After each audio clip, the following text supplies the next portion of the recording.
Dan kami anugerahkan kepada Ibrahim, Ya. Ismail, salah Ismail, nggak ada Ismail di sini. Ishak anaknya siapa? Coba. Ishak anaknya Ibrahim. Ya, Yakub anaknya siapa? Yakub anaknya Ishak. Sekarang saya tanya, Ismail anaknya siapa? Ismail anaknya Ibrahim. Berarti di situ keturunan. Mana Ismail di sini? Mana Ismailnya? Keturunannya. Iya, baru. Ismailnya Ibrahim, pergi betul. kemana? Tetapi Nabi Allah Muhammad berfirman, adalah tidak. Habibullah. Melainkan istrimu Sarahlah yang akan melahirkan seorang anak laki-laki bagimu dan engkau akan menamai dia Ishak. Dan aku akan mengadakan perjanjianku dengan dia menjadi perjanjian yang kekal untuk keturunannya. Tentang Ismail, aku telah mendengarkan permintaanmu. Sejalan dengan ayat ini, kami anugerahkan kepada Ibrahim, Ishak dan Yakub. Ismail ketinggalan. Gitu.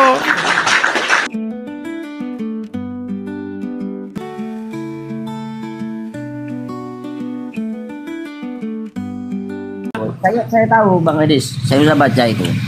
Jadi sebentar, saya bacakan biar kita nggak omong kosong. Surat Al-Ankabut ayat 27 ya. Saya bukakan kepada kalian. Tetapi ini nanti direvisi oleh Al-Quran. Ayat ini direvisi oleh Al-Quran. Makanya Al-Quran merevisi Al-Quran. Baik, saya akan balikan dulu kamera saya biar Anda bisa membaca dan umat muslim yang lain bisa membaca.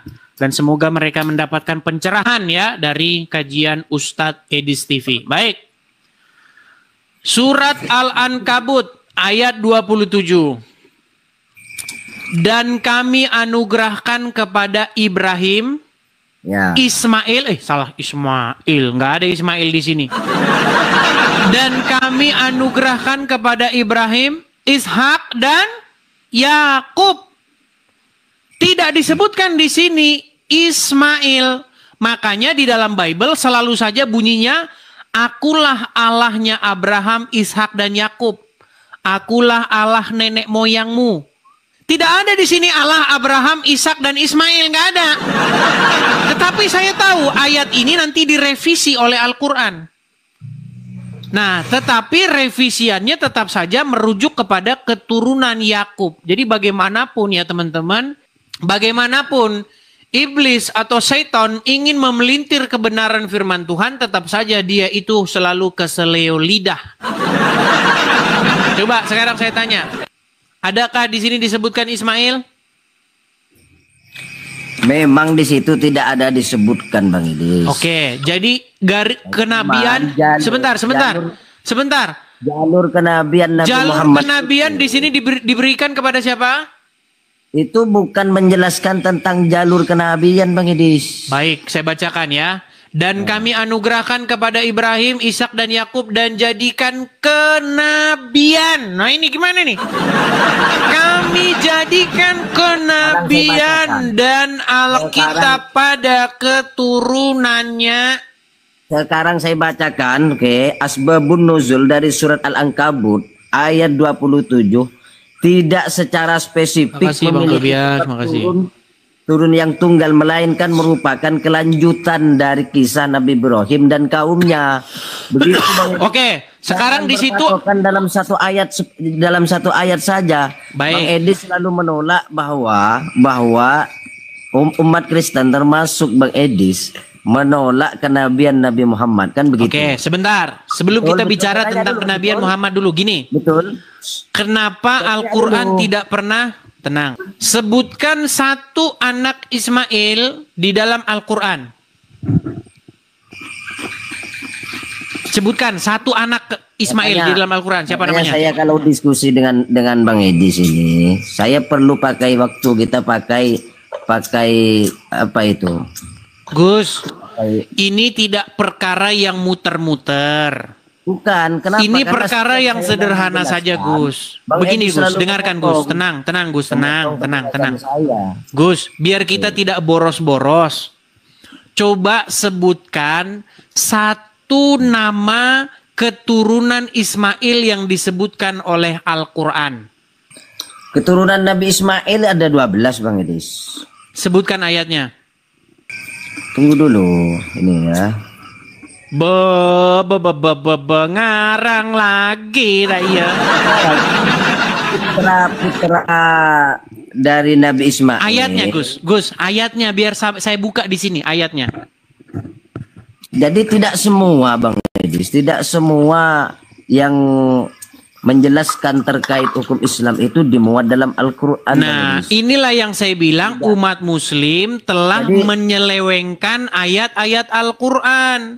Inilah yang saya bilang, dan sesungguhnya terkutuklah orang-orang yang mengatakan bahwasanya dan mereka inilah yang disebut-sebut merubah-rubah firman Tuhan dengan harga yang murah. Dalam Al-Quran itu Bang Edis tidak ada menjelaskan nempeleng Edis TV itu dosa, tidak ada. Tapi Gus, tolong fokus dulu Gus. Yang saya ingin tanyakan sederhana saja Gus. Saya jelaskan. Kenapa Al-Quran tidak pernah menyebut satupun dari keturunan Ismail? Kalau inisiatif Bang Edis, semua itu yang terjadi di dunia ini harus dimuat dalam Al-Quran. Saya tidak bilang begitu. Saya tidak bilang semua yang tertulis hal dalam Al-Quran, enggak. Tapi inisiatif Bang Edis tadi itu kan mengarah ke situ. Gini loh Gus, kita ini kan berbicara mengenai keselamatan atau firman Tuhan. Diberitakan kepada siapa? Makanya kita tidak menerima firman Tuhan yang datang dari Sumedang. Kita tidak memberitakan firman Tuhan yang datang dari misalnya dari suku Bugis. Kita berbicara mengenai firman Tuhan yang datang dari garis keturunan Abraham, betul? Betul. Nah, garis keturunan Abraham yang mana yang menerima firman Tuhan? Di dalam Bible sudah saya kutipkan tadi. Abraham mengajukan diri, tenang Gus, biar saya selesaikan. Abraham mengajukan diri supaya Ishak diterima, supaya Ismail diterima, tetapi Tuhan menolaknya. Tidak. Mengenai Ismail, dia akan kuberkati, dia akan kubuat menjadi banyak bangsa-bangsa, tetapi perjanjianku tidak akan kuikat dengan Ismail, tetapi aku akan mengikat perjanjianku dengan Ishak. Itulah kenapa baik Al-Quran maupun Bible berbicara tentang garis keturunan Abraham dari jalur Ishak. Ya. Jadi Abraham ini punya dua anak nih. Yes, ini Abraham. Anaknya ada dua. Satu Ismail, satu Ishak. Betul? Nah kemudian yang diceritakan tuh dari garis keturunan Ishak. Ishak punya anak Yakub. Yakub punya anak 12. Ya. Melahirkan 12 suku Israel. Salah satunya Yusuf. Yusuf menerima firman Tuhan. Terus bla bla bla sampai bawah. Ada Musa, ada Isa, ada Eliasa, ada Zakaria, ada Yahya, ada dan seterusnya.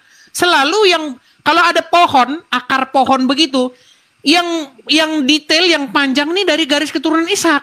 Sementara dari garis keturunan Ismail tidak ada. Karena memang firman Tuhan tidak datang dari orang ini. Tuhan tidak pernah memberitakan firman-Nya kepada garis keturunan Ismail.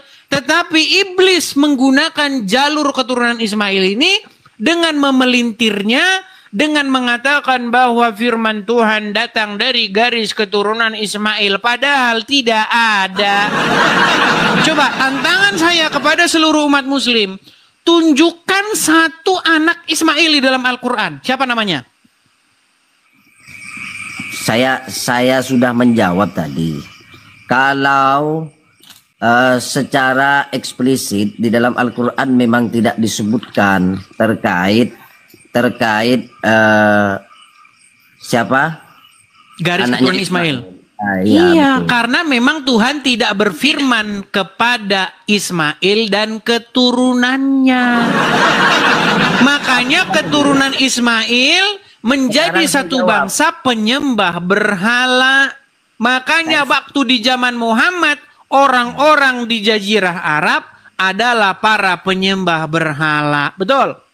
Sekarang saya jawab. Mereka tidak mengenal firman Tuhan. Betul? Terkait kenabian Nabi Muhammad. Tenang, jangan ke Muhammad dulu. Sebentar, Gus. Tenang, Gus ya. Jangan ke Muhammad dulu, Gus. Gus, jangan ke Muhammad dulu. Nanti kejauhan. Gini. Orang Islam percaya bahwa bangsa Arab, tenang Gus. Orang Islam percaya bahwa bangsa Arab itu adalah sebuah bangsa yang mengurus Ka'bah, betul? Membahas terkait Nabi Muhammad, Saya musuh pertama Bang Edis. Tenang, sebelum ke Muhammad tenang dulu. Orang Islam percaya bahwa orang-orang Arab adalah bangsa yang mengurusi Ka'bah, betul? Pada waktu itu, orang-orang Quraisy, betul? Ka'bah lagi nih Bang Edis, kok muter-muter ke Ka'bah lagi nih. Katanya keturunan Ismail tinggal di Ka'bah, gimana sih?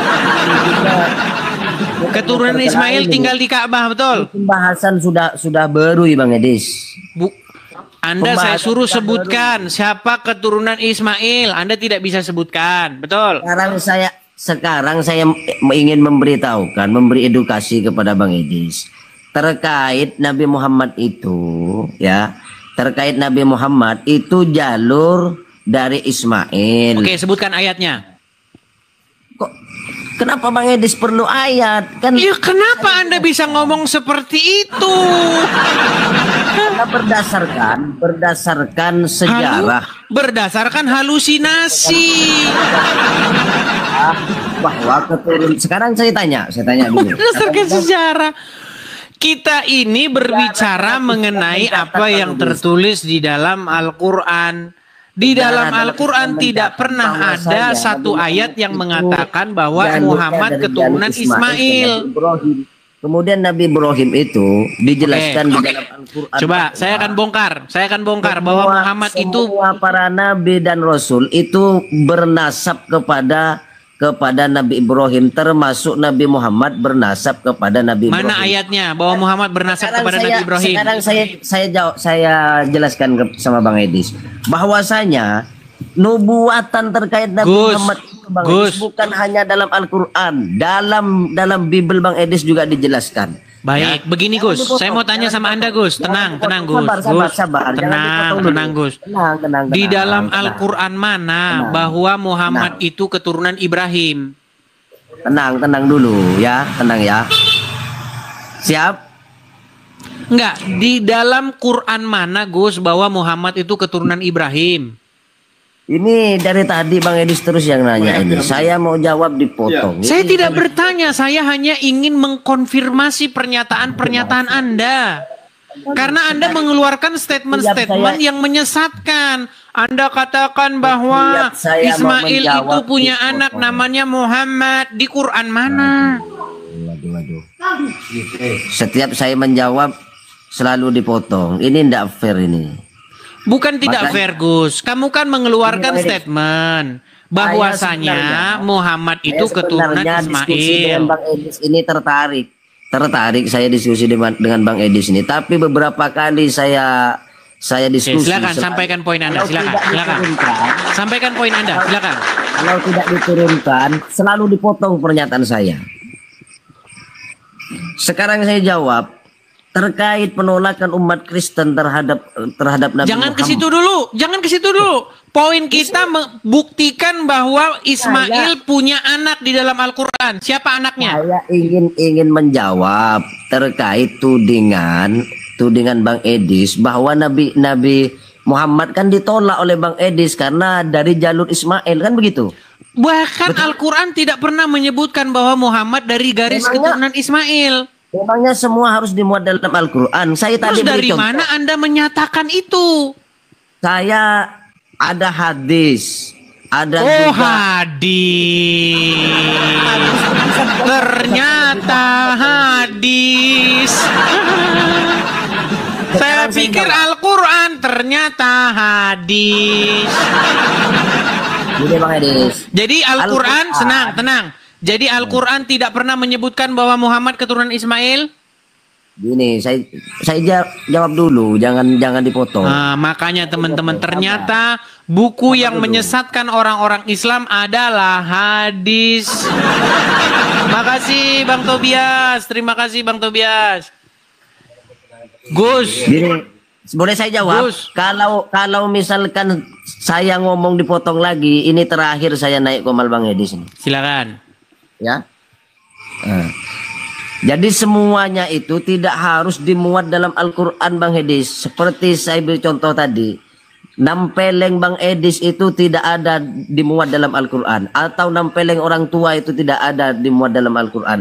Apakah setiap misalkan ada kasus orang yang nampeleng orang tua, Bang Edis nanya, dalilnya mana dalam Al-Quran? Ada dalilnya? Ada dalilnya? Dalam Al-Quran tidak ada nempeleng orang tua itu. Ada dalilnya di dalam Al-Quran, dilarang. Baik, janganlah kamu, nih saya tunjukkan ya. Mana. Coba saya tunjukkan. Tunjukin mana. Oh, ada, saya lebih paham Al-Quran. Mana, Cok? Kalau misalkan ada dalam Al-Quran nempeleng Edis TV itu boleh saya tempeleng sekarang nih. Baik. Coba, ayo tunjukin. Tunjukin, ayo. Saya akan tunjukkan, bukakan ayatnya. Larangan ya, larangan supaya berbuat demikian. Betul? Misalnya di dalam menjelaskan bahwa nempeleng orang tua itu tidak boleh dalam Al-Quran. Mana? Ada dalilnya. Ada dalilnya. Boro-boro menempeleng. Ya, ada ayatnya di dalam Al-Quran. Supaya apa? Supaya nih, misalnya pakai AI itu. Baik. Ayo. Di dalam Quran surat Al-Isra ayat 23 ya. Al-Isra 23. Baca. Terjemahan. Baca. Ayo. Baik, saya tunjukkan. Saya balikkan kamera saya. Nih. Lihat. Mana? Ayo. Ada dalilnya nih. Dan Tuhanmu telah memerintahkan supaya kamu jangan menyembah selain Dia, dan hendaklah kamu berbuat baik pada ibu bapakmu dengan sebaik-baiknya. Ini jelas ayat bahwa jangan menempeleng orang tua. Gimana sih Gus Kado? Ini kan sekarang saya tanya, apakah menempeleng orang tua itu adalah perbuatan yang baik atau durhaka? Itu menjelaskan terkait bakti seorang anak kepada orang tua, botol. Gue sudah marah,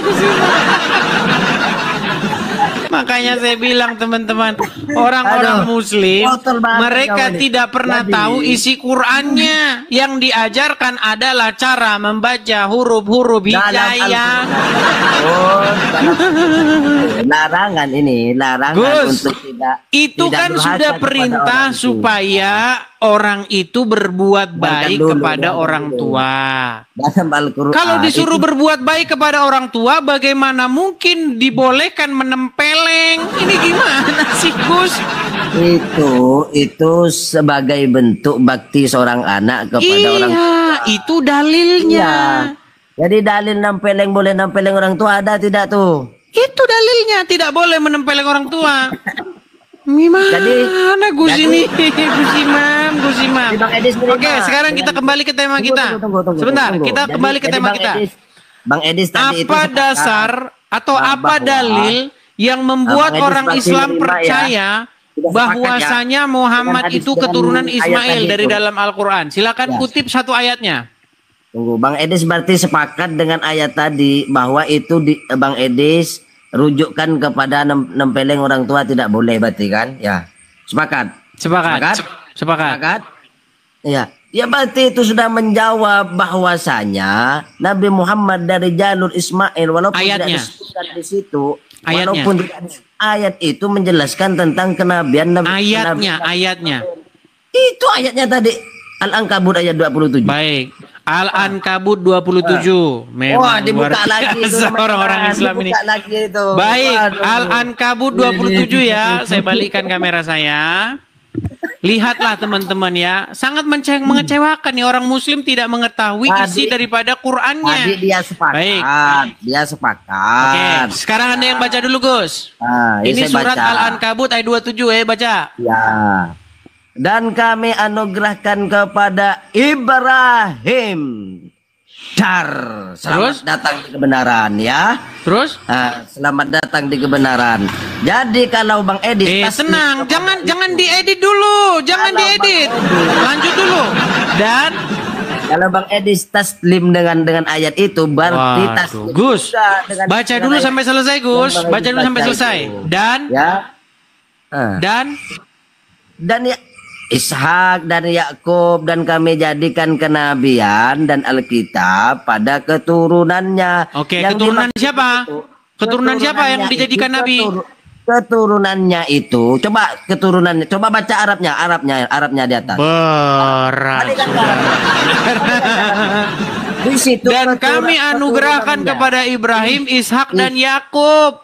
Tidak ada di sini disebutkan Muhammad. Saya tanya, Ishak anaknya siapa? Coba. Ishak anaknya Ibrahim. Ya, Yakub anaknya siapa? Yakub anaknya Ishak. Sekarang saya tanya, Ismail anaknya siapa? Ismail anaknya Ibrahim. Berarti di situ keturunan. Mana Ismail di sini? Mana Ismailnya? Keturunannya. Iya, Ismailnya pergi kemana? Ismail pergi kemana? Di sini. Jadi di situ keturunannya. Dengar, tenang, Gus Imam. Bible itu berbicara mengenai bagaimana Tuhan berfirman kepada keturunan Abraham. Saya tunjukkan satu kali lagi ya. Dalam Bible Bang Edis itu nubuatan terkait Nabi Muhammad dijelaskan di sini dalam Bible. Saya jelaskan ya dalam Bible ya. Sebentar. Dalam Alkitab terdapat nubuatan penting dalam kitab. Tenang. Nomor 5. Nih, saya tunjukkan ya. Sampai 16. Ini kejadian, Abraham memang memiliki banyak keturunan. Tetapi di ayat 19 ini ya, perhatikan. Nama sifat tetapi Allah berfirman, tidak, melainkan istrimu Saralah yang akan melahirkan seorang anak laki-laki bagimu dan engkau akan menamai dia Ishak. Dan aku akan mengadakan perjanjianku dengan dia menjadi perjanjian yang kekal untuk keturunannya. Tentang Ismail, aku telah mendengarkan permintaanmu. Ia akan kuberkati, kubuat beranak cucu dan sangat banyak. Dan ia akan memperanakkan 12 raja dan seterusnya. Aku membuatnya menjadi bangsa yang besar. Tetapi perjanjianku akan kuadakan dengan Ishak. Nah, ini sejalan dengan ayat ini. Perhatikan. Itu dalam apa? Dalam Bible itu. Sejalan dengan ayat ini. Kami anugerahkan kepada Ibrahim, Ishak dan Yakub. Ismail ketinggalan. Kemana perginya Ismail? Ya itu dalam Bible kan? Kemana perginya Ismail? Saya tanya. Ismail pergi kemana? Yang tadi itu sebelumnya itu. Ismail pergi kemana? Saya tanya. Yang sebelumnya Bang Edis baca itu. Makanya saya bilang bertaubatlah kalian mempercayai firman Tuhan dari Arab. Karena itu tiada lain tiada bukan hanyalah karang-karangan dan penyesatan daripada Syaiton.